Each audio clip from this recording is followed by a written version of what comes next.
ये राहें ले ही जाएगी मंजिल तक, हौसला रख। ये राहें ले ही जाएगी मंजिल तक, हौसला रख। क्या कभी सुना है अंधेरी रात ने भी सवेरा ना होने दिया, अंधेरी रात ने भी सवेरा ना होने दिया। सभी को नमस्कार, राम राम, आदाब। दोस्तों, मैं नरेश आदित्य आप सभी के बीच में हाजिर हूँ। देखो साथियों, बात बस इतनी सी है कि आजकल माहौल है कंपटीशन का, और माहौल कंपटीशन का है तो उसके साथ हर विषय का अपना एक अलग महत्व है। विषय बहुत सारे हैं, अगर उनके बारे में बात करने लग जाएं तो मेरे ख्याल में ज्यादा टाइम लग जाएगा। तो लंबी चौड़ी बात ना करते हुए बस मैं इतना सा बताऊंगा कि मेरा और आपका जो कनेक्शन रहेगा वो विविध से रहेगा।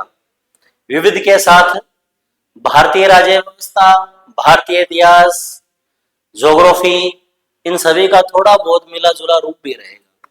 साथियों, जो पढ़ाने का तरीका होगा वो हिंदी भी होगा, इंग्लिश भी होगा, और जो हमारी मदर लैंग्वेज है बागड़ी वो भी हो सकती है। तो आप चीजों को समझने की कोशिश करना और उनकी तरफ धीरे धीरे ध्यान देना। तो आज से हम शुरू करते हैं भारतीय संविधान, और हम संविधान शुरू करेंगे हमारी प्रस्तावना से, और इस प्रस्तावना को कोशिश करेंगे 2 या 3 क्लास के अंदर हम बढ़िया तरीके से पूरी करें। तो देखो दोस्तों, सबसे पहले बात यही है कि भारत का संविधान एक बहुत बड़ी पुस्तक है। दूसरा, इसको पढ़ने से ज्यादा अच्छा है इसको जीना। इसको पढ़ने से अच्छा क्या है, इसको जीना, इसके बारे में पढ़ना। क्योंकि जो संविधान है वो केवल वकीलों का दस्तावेज नहीं है, ये जीवन जीने का भी एक माध्यम है। आज हम शुरुआत करते हैं प्रस्तावना से। प्रस्तावना के ये कुछ एक शब्द है इसके अंदर, शायद आपको दिखाई दे रहे होंगे। हालांकि हम हर बार इन शब्दों को देखते हैं, हमारे जहन में आते भी है कि ये शब्द जो हमें कुछ संदेश दे रहे हैं उनका अर्थ क्या है। हम इन्हीं शब्दों के अर्थों को समझने की कोशिश करेंगे, और यहीं से आपके 1-2 नंबर एग्जाम के अंदर आ भी सकते हैं। यहीं से क्या पता कितने क्वेश्चन बन जाए, क्या पता कितने प्रश्न बन जाए जो आपके भविष्य निर्माण में भागीदारी सुनिश्चित करे। तो देखो भाई, हम शुरुआत करते हैं। सबसे पहला शब्द है हम। हम का मतलब क्या है कि जो इस देश का नागरिक है, जो इस देश का नागरिक है या इस देश के अंदर रह रहा हो वो सभी। हम यानी भारत की सीमा के अंदर रहने वाले वो लोग। हम भारत के लोग, ये क्या कहा है भी, भारत के ही होंगे वो, और किसी देश के नहीं। हम भारत के लोग, भारत को एक, किसकी बात हो रही है, लोग हम हैं तो बात भी हमारी होगी, हमारे देश की होगी, अमेरिका की तो नहीं होगी। हम भारत के लोग भारत को एक क्या, संपूर्ण प्रभुत्व संपन्न, क्या है, संपूर्ण प्रभुत्व संपन्न। यहां थोड़े सी ध्यान देने की जरूरत है। अब देखो, हमारा देश आजाद हुआ है बड़े संघर्ष के बाद, और एक लंबे संघर्ष के बाद आजाद हुआ है, और इस आजादी को हम जाया तो नहीं जाने देंगे।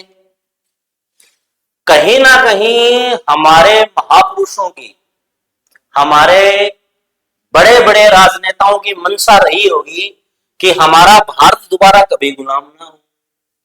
अब यहां ध्यान देने की बात है, देखो हम भारत के लोग भारत को एक संपूर्ण, संपूर्ण का मतलब क्या होता है, यानी संपूर्ण। संपूर्ण का मतलब होता है पूर्ण रूप से, ना एक ना दो।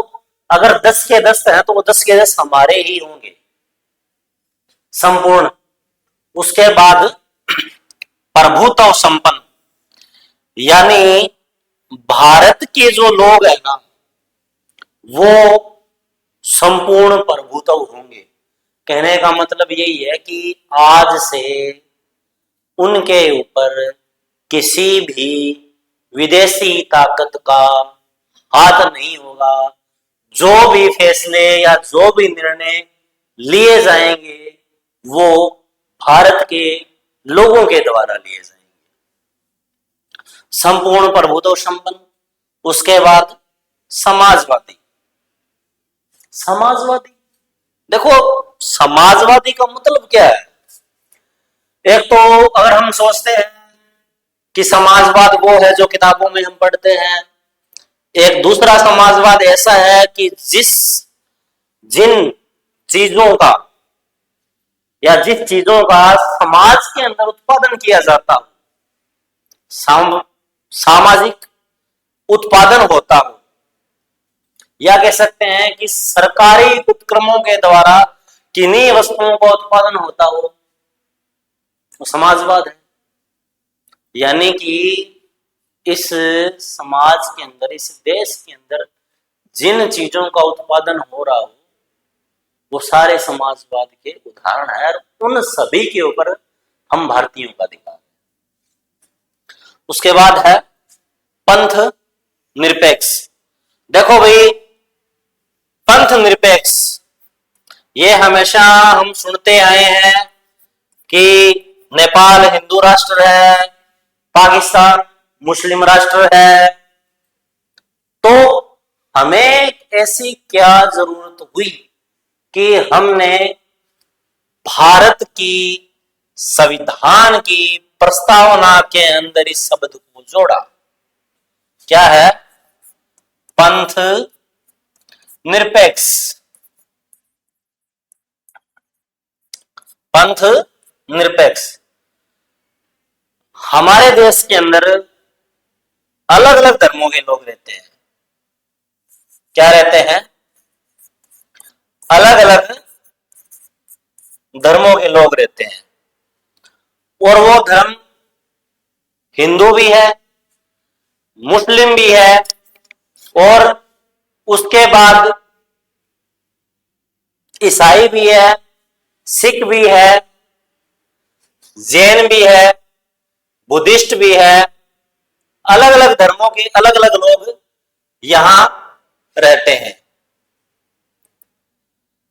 अब जो संविधान लिखने वाले थे उनके अंदर भी अलग अलग जातियों से थे, अलग अलग धर्मों से थे। वो चाहते तो किसी भी एक धर्म को भारत का राजकीय धर्म घोषित कर सकते थे, लेकिन उन्होंने ये सोचा कि हमें हमारे भारतीय गणराज्य को एक सेक्युलर स्टेट यानी कि धर्मनिरपेक्ष राज्य बनाना। धर्मनिरपेक्ष राज्य का मतलब ये नहीं है कि राज्य सभी धर्मों का विरोध करेगा। इसका मतलब इतना सा है कि राज्य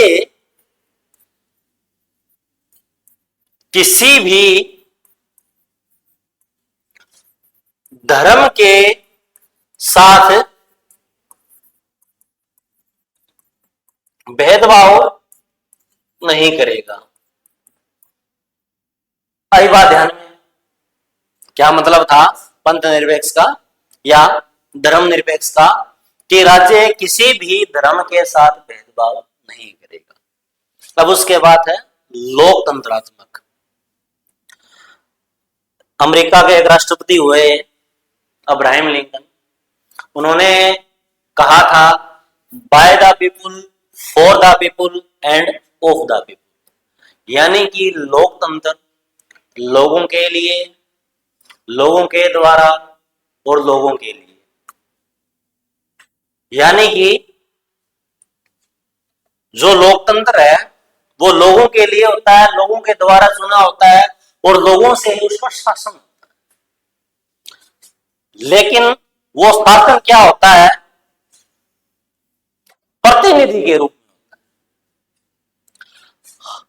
लोकतंत्रात्मक व्यवस्था के अंदर सत्ता का चुनाव लोग करते हैं, उसमें भागीदारी सुनिश्चित करते हैं। इसीलिए भारत की संविधान की प्रस्तावना के अंदर लोकतंत्रात्मक शब्द का जिक्र किया। अब है भी गणराज्य। गणराज्य का क्या मतलब है? गण तो हम शायद इतिहास से ही सुनते आ रहे हैं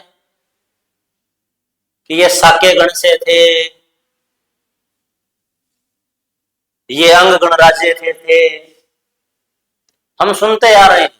लेकिन इस शब्द का अर्थ क्या है? गणराज्य का अर्थ क्या है? सबसे बड़ी बात ये है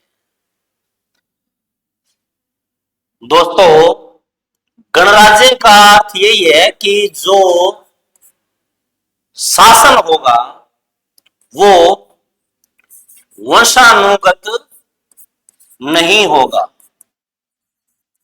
जो शासन होगा वो अब वंशानुगत नहीं होगा, यानी कि अब मां की पेट से राजा नहीं बनेगा, यानी कि रानी की पेट से अब राजा नहीं बनेगा। अब राजा वो ही बनेगा जिसके पास लोकतंत्र की ताकत होगी। गणराज्य का मतलब ये है, यानी कि अब राजा का बेटा राजा नहीं बनेगा। राजा कौन बनेगा? राजा वो ही बनेगा जिसके पास लोकतंत्र की ताकत होगी। ठीक है। उसके बाद भाई हम भारत को कर रहे हैं, हम भारत के लोग भारत को एक संपूर्ण प्रभुत्व संपन्न समाजवादी पंथ निरपेक्ष लोकतंत्रात्मक गणराज्य बनाने के लिए तथा उसके समस्त नागरिकों को, अब सुनो भाई बात, पहले क्या है कि हम भारत को दे रहे थे, हम भारत को दे रहे थे, लेकिन अब भारत भी ये सोच रहा है, इंडिया ये सोच रहा है कि मेरे नागरिक, मेरे लोग मेरे लिए इतना कुछ कर रहे हैं तो मुझे भी उनके लिए कुछ करना चाहिए। तो बात आती है यहां पर सामाजिक, आर्थिक, राजनीतिक न्याय, विचार, अभिव्यक्ति, विश्वास, धर्म और उपासना की स्वतंत्रता। शब्द बिल्कुल आसान है, बिल्कुल नॉर्मल है, लेकिन इनकी जो गहराई है वो बहुत ज्यादा है। सामाजिक का मतलब क्या है? एक समय ऐसा था कि समाज 4 हिस्सों में वर्गीकृत था, जिसमें सबसे पहले नंबर पर था ब्राह्मण, दूसरे नंबर पर था क्षत्रिय, तीसरे नंबर पर था वैश्य और चौथे नंबर पर था शूद्र।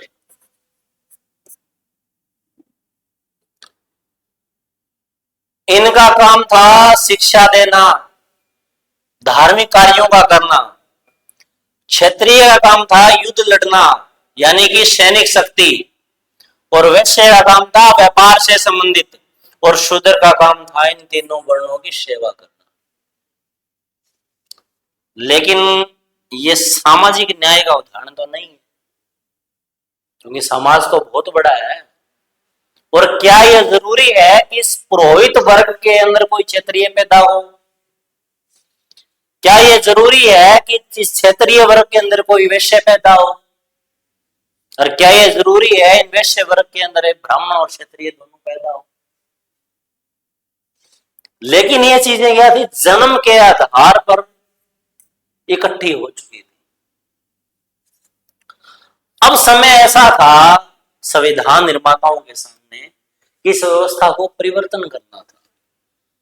हमारे सामने बहुत सी चुनौतियां थी, क्योंकि जो 5000 साल से जो प्रथाएं चली आ रही थी उनका दमन होना था, उनका दमन होना था। सामाजिक जो व्यवस्था थी उसको पलटने का वक्त आ गया था। अब सामाजिक न्याय का मतलब यही होगा कि आज समाज का हर व्यक्ति, चाहे वो किसी भी धर्म का हो, किसी भी जाति का हो, भारतीय संविधान की नजर में एक हो। चाहे उसका रंग कैसा हो, चाहे उसका रूप कैसा हो, चाहे उसका शरीर कैसा हो, अब वो भारतीय संविधान की नजर में एक होगा, ये उसे अधिकार मिला। यानी कि जो 5000 साल की जो प्रथाएं चली आ रही थी और जिस समय भारतीय संविधान लागू हुआ उस समय सब कुछ खत्म हो गया। यह था सामाजिक न्याय, और ये उन लोगों के लिए सबसे महत्वपूर्ण रहा था जिनको समाज से बाहर रखा जाता था। गले में हांडी होती थी, कमर पे झाड़ू बंदी होती थी, और समाज में जब प्रवेश कर रहे हैं, चार दीवारी फांद कर आ रहे हैं, तब वो ढोल नगाड़े के साथ आते थे। तो कहीं ना कहीं भारतीय लोकतंत्र की सबसे बड़ी खूबसूरती रही है, और इस संविधान की सबसे बड़ी खूबसूरती रही है कि दबे कुचले लोगों को ऊपर उठने का मौका दिया गया। अब उसके बाद आर्थिक न्याय। आर्थिक सीधा सा अर्थ है पैसों से संबंधित। भाई, अगर व्यक्ति को सुबह से लेकर शाम तक बेगार करवाई जाती है और उसको कुछ पैसा नहीं दिया जाता, उसकी मजदूरी नहीं दी जाती, तो इसकी व्यवस्था है संविधान के अंदर। आप जाओ, सुप्रीम कोर्ट के अंदर जाओ, हाई कोर्ट के अंदर जाओ और अपने हक का पैसा लो। ये आर्थिक न्याय। राजनीतिक न्याय। राजनीतिक न्याय सोचने वाली बात है कि इन चीजों की जरूरत क्यों पड़ी। राजनीति में तो सभी लोग आ सकते हैं, लेकिन फिर भी यह संविधान के अंदर ये चीजें रखी गई है। राजनीतिक न्याय की जरूरत क्यों पड़ी? जरूर से याद आता है कि एक समय ऐसा था महिलाओं को वोट डालने का अधिकार नहीं था। उन लोगों को भी वोट डालने का अधिकार नहीं था जो बिल्कुल गरीब थे, ना वो समाज के अंदर किसी भी निर्णय के अंदर भागीदारी सुनिश्चित कर सकते थे। राजनीतिक अधिकार तो था, लेकिन वो भागीदारी नहीं ले सकते थे। तब हमारे संविधान निर्माताओं ने यह सोचा कि इस व्यवस्था को बदलना बहुत जरूरी है, क्योंकि इस व्यवस्था की वजह से समाज का कुछ एक वर्ग अपने आप को समाज का ठेकेदार समझने लग गया था, और उस व्यवस्था को बदलना भी जरूरी था। उसके बाद देखो, विचार, अभिव्यक्ति, विश्वास, धर्म और उपासना की स्वतंत्रता। देखो, जो चीजें हम मन में सोच रहे हैं वो अपने विचार है। उन चीजों को चाहे सोशल मीडिया के माध्यम से बाहर निकालना, किसी न्यूज़पेपर या प्रेस के माध्यम से बाहर निकालना, वो क्या है? अभिव्यक्ति। उसके बाद धर्म, विश्वास और उपासना हमारी मर्जी है। क्या है? हमारी मर्जी है। हम किसी भी धर्म के अंदर विश्वास रख सकते हैं, उसकी उपासना यानी कि उसकी पूजा कर सकते हैं। उसके बाद है प्रतिष्ठा और अवसर की क्षमता प्राप्त करने के लिए तथा उन सब में व्यक्ति की गरिमा और राष्ट्र की एकता और अखंडता सुनिश्चित करने वाली बंधुता बढ़ाने के लिए। देखो भाई, कितना गजब का दिमाग लाया है संविधान निर्माताओं ने कि व्यक्ति की गरिमा और राष्ट्र की एकता और अखंडता को सुनिश्चित करने वाली बंधुता। अगर व्यक्ति के अंदर गरिमा है, व्यक्ति के अंदर अपना स्वाभिमान है, तो वो अपने राष्ट्र की एकता और अखंडता को भी बढ़ाए रखेगा। साथ में अगर उसके अंदर भाईचारे की भावना है, तो वो अपने राष्ट्र को अखंडित रखेगा। प्रतिष्ठा और अवसर की क्षमता। देखो, हर व्यक्ति की एक अलग अस्मिता होती है, हर व्यक्ति का एक अलग अवसर होता है। अब यहां देखो, अवसर की क्षमता कहने का तो मतलब ये होगा भाई समान हो, लेकिन प्रतिष्ठा और अवसर की क्षमता, अगर हम कहीं ना कहीं भारतीय इतिहास के अंदर नजर डालें, तो हमें कुछ ऐसा देखने को मिलता है जो दिल दहलाने वाली घटना होती है। क्योंकि वहां पर उन लोगों को दबा कुचला गया है जिनके पास अवसर थे, लेकिन उन्हें नीचे दबाया गया। इसीलिए उन्होंने क्या सोचा, भाई कहीं ना कहीं इस अवसर की क्षमता और प्रतिष्ठा को संविधान में रखना जरूरी है।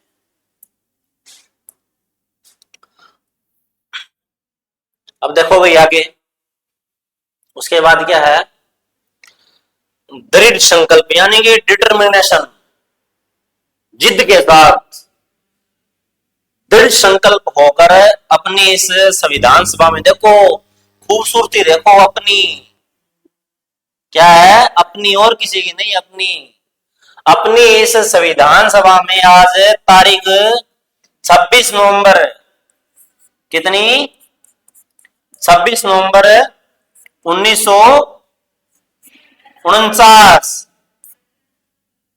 को एतद द्वारा एकमत होकर इस संविधान को अंगीकृत करते हैं, अधिनियमित करते हैं और आत्मर्पित करते हैं। देखो जी कितना गजब का लिखा है कि सारे हैं वो इकट्ठे होंगे, उसके बाद हम इसको कानून के रूप में लेके आएंगे,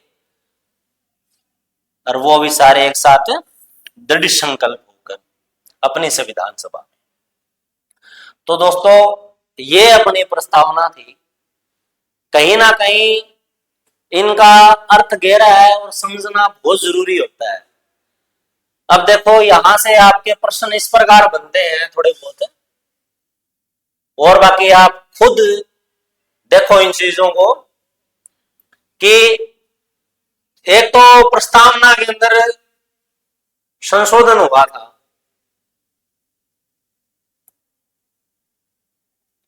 जिसे लघु संविधान संशोधन बोलते हैं या लघु संविधान बोलते हैं, 42वां 1976।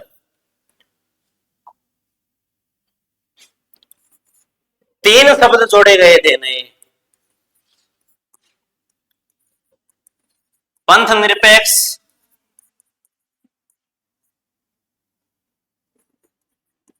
समाजवाद, अखंडता।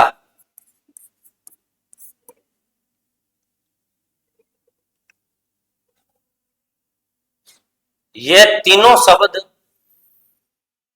42वां संविधान संशोधन 1976 के द्वारा जोड़ा गया। उसके बाद हमारा संविधान अंगीकृत कब हुआ, अंगीकृत कब हुआ, कब होता है भाई, 26 नवंबर 1949। क्या ये संविधान का भाग है, तो इसका उत्तर होगा हाँ, प्रस्तावना संविधान का भाग है और ये संविधान लागू होने के बाद लागू हुई थी। आज के लिए इतना ही, आप एक बार इसको पढ़ना बढ़िया तरीके से समझने की कोशिश करना, फिर हम देखेंगे कि आपको कितना समझ आया है, आपने कितना पढ़ा है। एक बार इन अर्थों की तरफ भी ध्यान देना जो इन शब्दों में छुपे हुए हैं। तो आज के लिए इतना ही। नमस्कार, मिलते हैं